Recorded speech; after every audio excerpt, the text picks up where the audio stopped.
आप लोगों ने रिसेंटली मास्टर शेफ इंडिया तो देखा ही होगा, जिसमें दीपिका कक्कड़ खुद को एज अ हाउसवाइफ रिप्रेजेंट कर रही थी। इनफैक्ट जो इंडिया की सारी हाउसवाइफ हैं वो उनको रिप्रेजेंट कर रही थी। तो क्या सच में दीपिका हाउसवाइफ है एंड वो हर रियलिटी शोज में इतना फेक रोना धोना क्यों करती है? So in this video we'll talk about Deepika Kakkar's hypocrisy.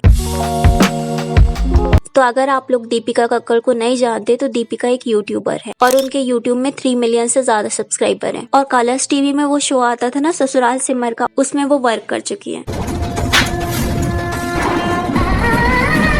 तो इसी शो में वो उनके करंट हस्बैंड शोएब से मिली थी। वो उस टाइम ऑलरेडी मैरिड थी, बट क्योंकि वो अपनी मैरिज से हैप्पी नहीं थी और शोएब में उन्हें एक अच्छा पार्टनर दिखा, तो कुछ टाइम डेट करने के बाद उन दोनों ने मैरिज कर ली एंड शादी के बाद वो मुस्लिम में कन्वर्ट हो गई। एंड ये कन्वर्जन उनका फर्स्ट टाइम नहीं था, वो अपने फर्स्ट हस्बैंड के लिए भी क्रिश्चियनिटी में कन्वर्ट हो चुकी थी। देखो, मैं सारे रिलीजन की रिस्पेक्ट करती हूँ, बट ये एक ऐसा प्यार है जिसमें आपको कन्वर्ट होना पड़ रहा है। एंड आई थिंक आपको कन्वर्ट तभी होना चाहिए जब आपको उस रिलीजन में फेथ हो, बट आपको सिर्फ शादी करनी थी तो इस वजह से आप कन्वर्ट हो गए। सो इस मैटर में हम थोड़ी देर में डिस्कस करेंगे। तो दीपिका मास्टर शेफ में ये बोल के रो रही थी कि वो इंडिया की सारी हाउसवाइफ को रिप्रेजेंट कर रही है, विच इज फनी क्योंकि दीपिका के घर में हर काम के लिए सर्वेंट लगे हुए हैं। वीक में 2-3 दिन आप ब्लॉगिंग के लिए खाना बनाते हो, आपका इतना बड़ा ब्लॉगिंग चैनल है, आप हर दूसरे दिन न्यू ब्रांड एंडोर्स करते हो, आपका खुद का क्लोथिंग ब्रांड का बिजनेस भी है, तो आप खुद को कैसे हाउसवाइफ बोल सकते हो? हाँ, उस शो में कविता जी भी आई थी जिनका फूड ब्लॉगिंग का चैनल है, तो हम उनको बोल सकते हैं कि वो हाउसवाइफ है एंड इंडिया की सारी वुमेन्स को रिप्रेजेंट कर रही है। एंड अगर हमें कोई भी खाना बनाना सीखना होता है तो हम उन्हीं के चैनल में जाते हैं। एंड हाउसवाइफ वो होती है जो दिन के खाना बनाने से लेके झाड़ू पोछा बर्तन सारे काम करती है। इनफैक्ट जॉब वालों को तो संडे के दिन छुट्टी रहती है, बट उनको तो संडे के दिन भी छुट्टी नहीं रहती। एंड दीपिका इतने सेंसिटिव मैटर को अपने फेम के लिए यूज कर रही है। एक तरीके से उन्होंने एक्चुअल हाउसवाइफ की स्ट्रगल को जोक बना दिया है, क्योंकि होम कुक होने में इतनी बुरी बात नहीं है जो आप इतना रो रहे हो, आपको उसे एक प्राइड की तरह लेना चाहिए। एंड दीपिका का ये ड्रामेटिक बिहेवियर हमें बिग बॉस झलक दिखला जा एंड उनके ब्लॉग्स में भी देखने को मिलता है। सीम्स लाइक कि उन्होंने ये कोड क्रैक कर लिया है कि अगर वो रोएंगे तो उन्हें सिंपैथी मिलेगी, बट अब की ऑडियंस को ये समझ में आता है वो पहले की ऑडियंस की तरह इनोसेंट नहीं है। रियलिटी शोज में गरीबी या स्ट्रगल दिखा के टीआरपी बढ़ाना वर्क नहीं करता। एंड आई फील कि मास्टर शेफ वालों ने भी यही ट्रिक यूज करी है, क्योंकि दीपिका तो प्रोफेशनल है रोने के मामले में, क्योंकि वो ससुराल सिमर के शो में हर एपिसोड में दूसरे दिन रोती ही थी। लेकिन आप लोग अगर दीपिका के बैकग्राउंड के लोगों को नोटिस करोगे ना, तो वो भी रो रहे हैं, और कोई इतने जल्दी या इतनी छोटी सी बात में कैसे रो सकता है? यहाँ तक कविता जी भी रो रही हैं जिन्हें मैंने रोते हुए नहीं देखा। एंड ये सभी का फेक रोना धोना हमें फराह खान के एक्सप्रेशन से समझ आ गया था। हो सकता है कंटेस्टेंट से काफी प्रैक्टिस कराई होगी एंड एक परफेक्ट शॉट लिया गया होगा, बट इसका उल्टा ही हो गया और ऑडियंस ने मास्टर शेफ को ट्रोल कर डाला, क्योंकि ऑडियंस फूल नहीं है। एंड फराह खान इस शो की जज क्यों है? जस्ट बिकॉज उनका एक फूड चैनल है। लिटरली मास्टर शेफ धीरे धीरे अपनी इमेज खुद ही डाउन कर रहा है। जहाँ नॉर्मल लोगों को पहले चांस मिलता था वो खुद के टैलेंट को शोकेस कर पाते। पहले के मास्टर शेफ में कितने सारे छोटे छोटे शहरों से आए हुए लोग फेमस होते थे, जैसे पंकज, रणवीर बरार एंड और भी बहुत सारे, बट वहीं अब सेलिब्रिटीज के टैलेंट को देखा जा रहा है। तो जैसा कि मैंने बताया था कि दीपिका ने खुद को कन्वर्ट किया है, तो उन्होंने एक शो में बोला था कि वो सारे धर्म की रिस्पेक्ट करती है और उनके घर में चाहे हिंदू हो या मुस्लिम दोनों के ही फेस्टिवल मनाए जाते हैं। बट ऐसा हमें उनके ब्लॉग्स में देखने को नहीं मिलता, क्योंकि उनके ब्लॉग्स में ओनली मॉमडेंस वाले फेस्टिवल मनाए जाते हैं, बट हिंदू वाले कोई भी फेस्टिवल हमें नहीं दिखते। अब देखो, आपको नहीं मानना है धर्म या आपका चॉइस, बट आप टीवी शो में जाके ये हिपोक्रेसी तो मत दिखाओ ना कि आप सारे धर्म को फॉलो करती हो। आप अगर मुस्लिम धर्म को मानती हो तो आपको एक्सेप्ट करना चाहिए, आपको छुपाना क्यों है? जस्ट बिकॉज आपकी ऑडियंस को ये पसंद नहीं आएगा तो आप ये छुपा के रखना चाहते थे।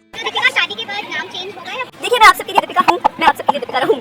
नाम में क्या रखा है? और स्टार्टिंग में जब मैं दीपिका के ब्लॉग्स देखती थी तो वो जीन्स वगैरह पहनती थी, बट जैसे ही ऑडियंस ने उनको क्रिटिसाइज किया तो उन्होंने सूट पहनना स्टार्ट कर दिया, बुर्का पहनना स्टार्ट कर दिया। अब मैं यहाँ ये नहीं बोल रही हूँ कि सूट मत पहनो या बुर्का मत पहनो, बट आप एक पर्टिकुलर ऑडियंस को खुश करने के लिए दिखावा तो मत करो। और जब स्टार्टिंग में मैं दीपिका के वीडियोस वगैरह देखती थी ना, तो मुझे काफी बुरा फील होता था, क्योंकि वो घंटों तक अकेले इतने सारे लोगों का खाना बनाती थी। इवन उनकी मदर इन लॉ या उनकी सिस्टर इन लॉ कोई हेल्प नहीं करता था। इनफैक्ट वो दोनों तो सोफे में बैठी रहती थी। यहाँ तक कि दीपिका की पूरी फैमिली वेकेशन एंजॉय करती थी, बट दीपिका अंदर खाना बनाती रहती थी। एंड मेरी तरह ना काफी सारी ऑडियंस भी उनके लिए कंसर्न होती थी, क्योंकि दीपिका अपनी फैमिली को प्लीज करने का ट्राई कर रही थी।